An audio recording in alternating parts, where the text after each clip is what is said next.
failas renginys. Tai diskutavom apie tą sutartį ir taip visi netikėjo, kad staiga Europa atvers duris visiems Amerikos standartams, kad čia pas mus įsigalios, reiškia, tie GMO, kurie pas mus ir neįteisinti yra ir taip toliau, kad mes čia kaip Europos Sąjunga turėtume apginti savo rinką. Bet nežinau, dėl kokių priežasčių, aš pats dar savo neatsakiau į tą klausimą, vis dėlto Europos Sąjunga parklupo, reiškia, prieš ją, nes tokie beprotiški dalykai numatomi toj sutarty, kad niekaip kitaip negali įvertinti to kaip eilinis globalinio masto korupcijos atvejis. Na pavyzdžiui, šita sutartis yra ypatinga tuo, kad jinai turi arbitražinį teismą. Visos sutartys, kurios turi arbitražinius teismus, yra be galo pavojingos, dėl to, kad investuotojai, kuriuos šis sutartis gins, galės apskųsti bet kurią valstybę, jeigu staiga jūs nepriimsite jos į savo šalį, arba priimsite ir išvarysite, arba kažką investuos, bet jai nepasiseks. Na ir kaip pavyzdį aš galiu pasakyti jums kitos laisvos prekybos sutarties, kuri turi irgi arbitražinį teismą, tai yra sutrumpinimas yra NAFTA, tai yra North American Free Trade Association, ar agreement, jau. Tai matot, trumpinys NAFTA. Ir jinai galioja visoje Šiaurės Amerikoje. Jis buvo Meksikoje toks atvejis, kai šalia vieno kaimelio, kaip prie mūsų Žygaičių, viena JAV korporacija norėjo padaryti pavojingų atliekų sąvartyną ir žmonės, aišku, vietiniai pasipriešino, nors buvo centrinės valdžios duotas palaiminimas, kaip ir viskas tvarkoja, bet savivaldybė ten tempė, ten buvo ir teismai, nusispjovė tą kompaniją, padavė Meksiką į teismą ir prisiteisė savo daug milijonų, pasinaudodama tuo arbitražiniu teismu. Ir arbitražiniai teismai yra pavojingi tuo, kad jų negalima apskųsti. Aišku, ten pats procesas, kada jau kompanija nori skųsti valstybę, turi praeiti nuo pačių žemiausių teismų toj valstybėje, kaip pavyzdžiui dabar vyksta panašus procesai Vokietijoje, Urugvajoje ir Australijoje. Ir tada, kai jau net aukščiausiasis valstybės teismas pasako tai kompanijai ne, tada jau ta kompanija skundžia arbitražinį teismą.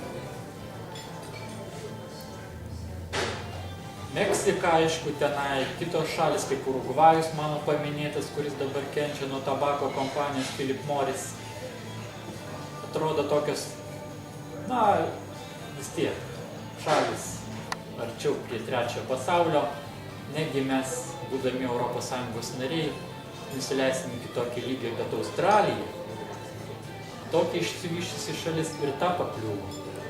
Jinai ne su Amerika turi laisvos prekybos sutartys, o su Hongkongu. Ir Philip Morris įsteigė Hongkonge savo atstovybę, kažkiek kapitalo pernešė, kiek reikia, ir apskundė Australijos valstybę dėl to, kad buvo uždrausta tabako reklama. Ir dabar vyksta, aišku, ten ir didžiuliai teismai ir nori prisiteisti iš Australijos pinigų vien dėl to, kad buvo uždrausta tabako reklama. Ir dabar Australija vengia kaip velnės kryžiaus visokių tarptautinių sutarčių su arbitražo teismais, ne tik laisvos prekybos. Nes tai taip suriša rankas, kad praktiškai valstybė gali greit prarasti savo suverenitetą kaip po to. Tai vat, po viso to, kai ta informacija yra žinoma tom kompanijom, nėra ko stebėtis, kad jos dabar tiek Europos Sąjungoje, tiek Lietuvoje nėra ypatingai aktyvios, nes jos žino, kad greitai gali ateiti ta diena, kada jums bus atviri visi keliai. Ir kaip skaitėt tos paskaitos pristatymę, iš tikrųjų mes kaip Žemės draugai, kaip žalieji, buvom ne vieną kartą nustebinti tų korporacijų, ypatingai GMO, kada jos pasako, kad mes traukiamės iš Europos. Taip visą laiką laiko ant įtampos, neleidžia atsipalaiduoti ir staiga tau leidžia atsipalaiduoti, va, visi džiaugiamės jau 20 metų kariautų su tą Monsanto, gal jau nebereiks, galbūt susiprotėjo ir panašiai, nieko panašaus. Jeigu pasižiūrėtumėt Europos komisijoje sąrašas Monsanto kompanijos genetiškai modifikuotų veislių, kurios dar laukia patvirtinimo, tai yra pending statusas, tai didžiulis sąrašas, virš 20 veislių. Nors oficialiai pasakė vasarą, kad pasitraukiam ten, tiesiog atsiėmė keletą veislių, bet visas sąrašas liko. Ir štai ką reiškia viešai paskleisti kad padaryti tokią kažkokią tai visuomenės opiniją, kad va štai mes jau galim atsipalaiduoti, bet iš tikrųjų jokio pabėgimo nėra. Mes, kaip Lietuvos žaliųjų judėjimas, turėjom didžiulę kovą su danų kapitalo įmonės Rimner ir ją laimėjome Europos teisingumo teisme.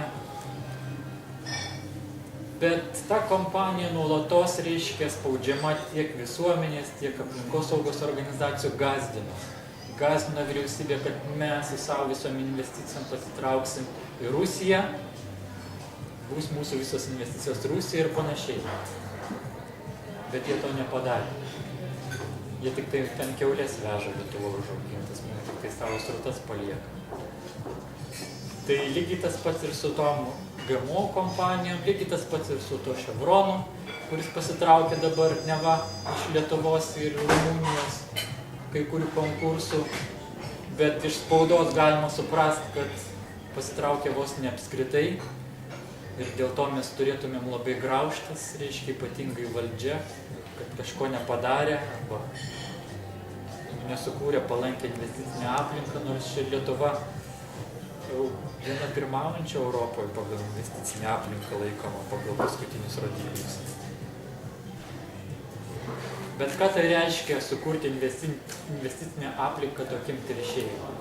Tai reiškia, kad apie Lietuvos gamtą, apie savo teisę į švarę ir sveiką aplinką turėsime pamiršti. Nes jeigu mes tapsime šalimi, kurioje bus labai daug užsienio pramonės, nu tada kur iš tikrųjų dėtis, reiškia, tiem žmonėm, kurie nori sveikai gyventi švario aplinkoje, ir kur dėtis, reiškia, tai mūsų gamtai ir kraštovaizdžiui. Tai čia tokios pirmos mintis grįžus iš to Berlyno. Yra parengta didelė ataskaita Žemės draugų. Ir mano draugas, su kuriuo buvau, Egidijus Čibirauskas, 2 dienas dirbo prie to, kad jinai būtų išversta į lietuvių kalbą, geriau būtų suprantama. Tai va tiesiog persisuskit per rankas, namuose pastudijuokit, kas jau yra parašyta. Ir jeigu įsijungsit į europinę kampaniją prieš šitą sutartį, tai būtumėm labai dėkingi, nes mes vieni to nepadarysim. Pačią kampaniją mes norim viso Europai pradėti maždaug kitų metų gegužės mėnesį, kaip tik prieš rinkimus į Europarlamentą, kadangi tai būtų savotiškas ir spaudimas būsimiems kandidatams, priminimas jiem apie tokią sutartį, nes jinai iš tikrųjų taip greitai nebus pasirašyta, kaip norėjo mūsų, tarkim, prezidentė, kad vos ne Vilniui tai atsitiktų. Bus labai daug svarstymų, ir tuose svarstymuose mes vienokio ar kitokio privalom dalyvauti. O tos kampanijos esmė tiesiog keliauti po Lietuvos miestus ir miestelius, pasakoti žmonėm apie šitą sutartį, apie tai, kas mums gresia, nes iš tikrųjų, jeigu jinai bus pasirašyta, nuo to laiko mes turėsime tik vieną problemą, būtent tą sutartį. Ir tos kampanijos metu mes norime tiesiog parodyti savo vyriausybei, kad žmonės supranta, kas dedasi, kad jų negalima durninti, kaip su tuo referendumu dėl atominės elektrinės, kai visiems iš tikrųjų yra aišku, kad jis yra privalomas ir privaloma jį įgyvendinti, o vis tiek dar ieškoma kažkokių tai išeičių. Tai kad neatsitiktų ir šiuo atveju, tai mes tikrai padarysim plačią kampaniją, kad žmonės spaustų savo šalį,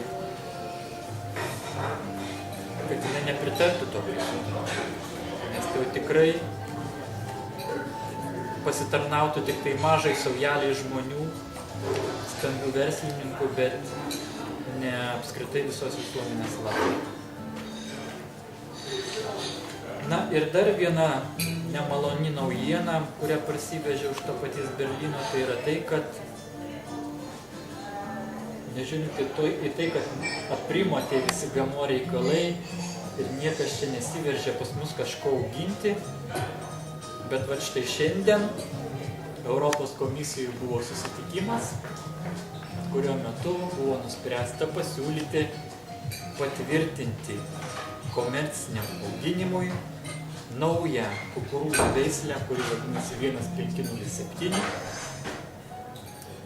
Ir tai būtų tik tai trečias atvejis ES istorijoje, kada leidžiama auginti komerciniams tikslams genetiškai modifikuotas kultūras. Pirma labai seniai, ten gal prieš 14 metų yra patvirtinta MON 810 kukurūzų veislė Monsanto kompanijos. Paskui čia prieš keletą metų atsirado tokios bulvės Amflora BAFS kompanijos, bet jos praktiškai dabar jau nebeauginamos Europoje, tik tai, kad reiškia yra patvirtinta ES mastu. Na, o daugiausia auginama tų kukurūzų. Vien Ispanijoje yra 100 000 hektarų plotas. Na ir šitie kukurūzai 1507, kuriuos sukūrė amerikiečių kompanija Pioneer, būtų tik tai trečia veislė, kuri būtų leidžiama auginti ES, jeigu jinai būtų patvirtinta.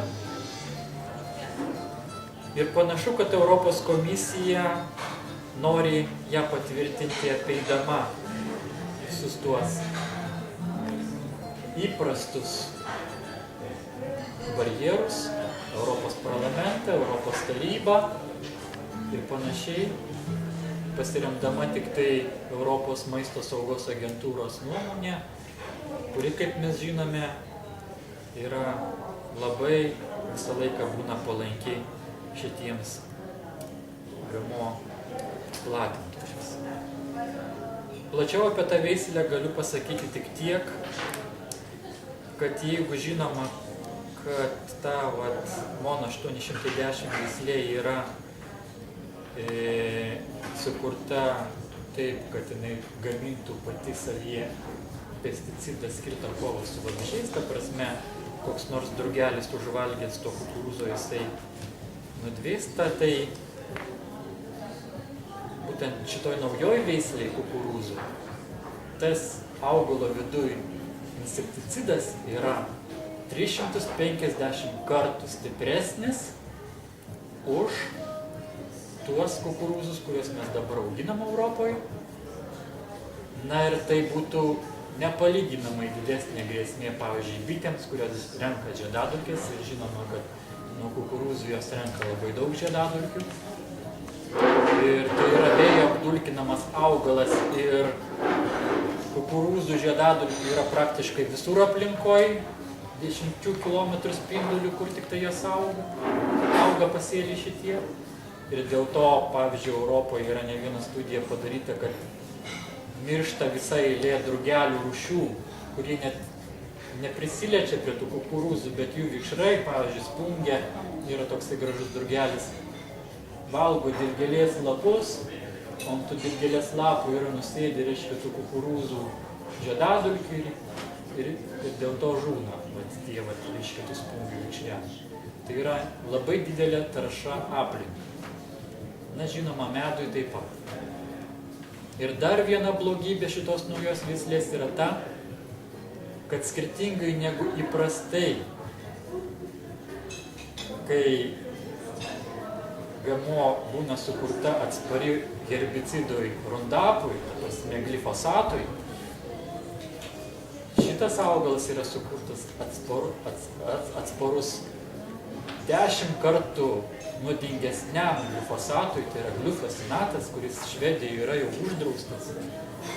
O Europo apskritai jo galiojimo laikas pasibaigė 2017 metais ir visiškai nesuprantama, kodėl dar stumiama įteisinti šitą naują veislę, kurią auginant iš tikrųjų žemė būtų užteršta pesticidais nepalyginamai stipriau, negu kad dabar, reiškia, purškiami tie laukai tuo rundapų. Tarp kitko, paskutinis tyrimas padarytas Argentinoje parodė, kad genetiškai modifikuotoje sojoje, kuri yra atspari rundapui, šio pesticido likučių pačiam derliui yra pakankamai didelė koncentracija.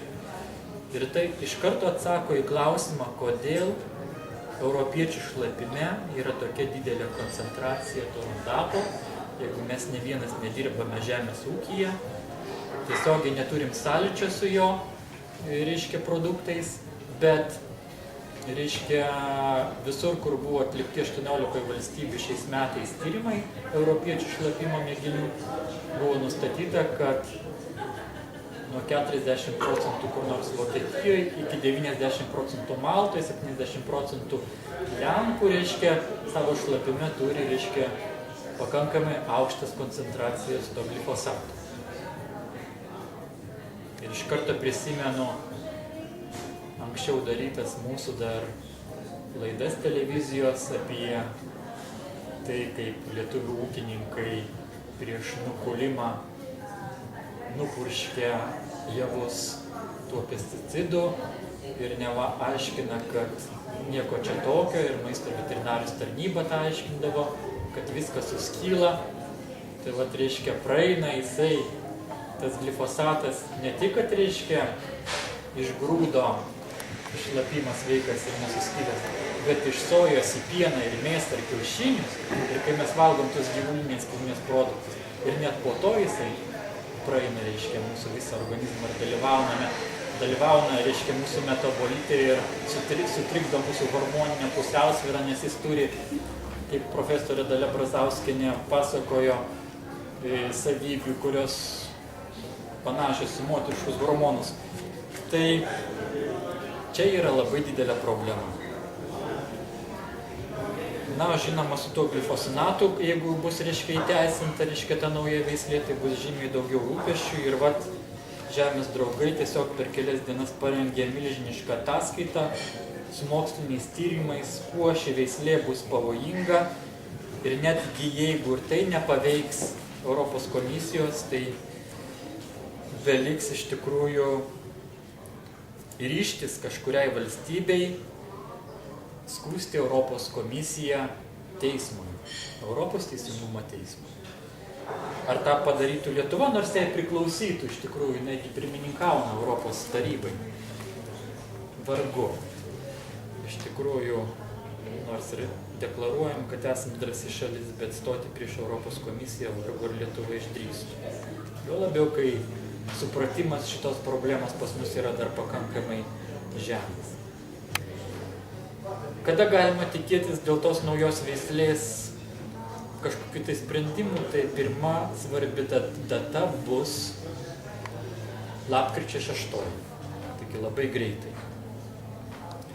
Ir visos šalis, kurios laikosi pozicijos anti-GMO, raginamos spausti savo šalies Europos komisarą, kad jisai nepritartų šitos veislės, reiškia, patvirtinimui.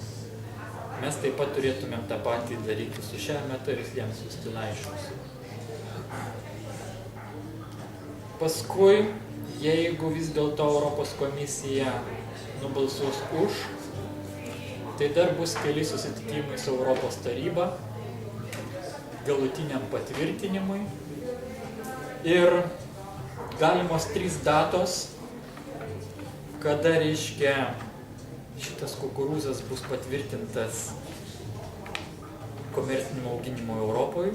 Tai yra arba lapkričio 18, arba gruodžio 16, kai vyks Žemės ūkio klausimais Europos tarybos susirinkimas, arba gruodžio 13, kai vyks aplinkosaugos klausimais Europos tarybos susirinkimas. Ir visais atvejais tai atsitiks Vilniuje. Ir mes galim būti ta šalis, kurią prakeiks ir vengrai, ir graikai, ir italai, ir visi kiti, kurie iš tikrųjų, kai aš dalyvau tam susitikime, labai stipriai veikia anti-GMO politikoje ir pasitvirtinę tokias milžiniškas baudas po 500 000 litų, reiškia, tiems, kurie nelegaliai, pavyzdžiui, auginti. Kad, iš tikrųjų, netgi ir pagalvoju, tai labai adekvatu, bet jų tokia yra politika. Ir dabar Europos komisija maža to, kad tos šalis yra pasitvirtinusios draudimą auginti tą Monsanto kompanijos kukurūzą MON 810, ruošiasi peržiūrėti tų valstybių paskelbtus draudimus ir vėl ieškos būdų, kad ten būtų vėl auginama, taip kaip Ispanija. Reiškia, dabar yra Ispanija, praktiškai yra Amerikos vartai į Europą. Aišku, ten yra susiję su istoriniais įvykiais, kodėl būtent Ispanija, nes kai buvo Franko režimas, labai daug kentėjo Ispanai nuo jo ir buvo labai kažkaip tai proamerikietiškas nusiteikimas kovojant su tuo režimu ir jisai ir išliko. Tai va, tai yra pagrindinės žinios, apie kurias aš norėjau iš tikrųjų jums šiandien papasakot. O rimtesnį kažkokį tai renginį arba konferenciją ar paskaitą iš kelių asmenų mes tikrai padarysim artimiausiu metu ir pakviesim sudalyvauti, nes čia yra dar tokia šviežia informacija, kur pats nespėjau nieko įsigilinti normaliai, kurį išdalinau tuos lapus irgi ne viską perskaitęs esu, bet mobilizuotis po truputį reikia. Tai va, tai gal turit kokį nors klausimų?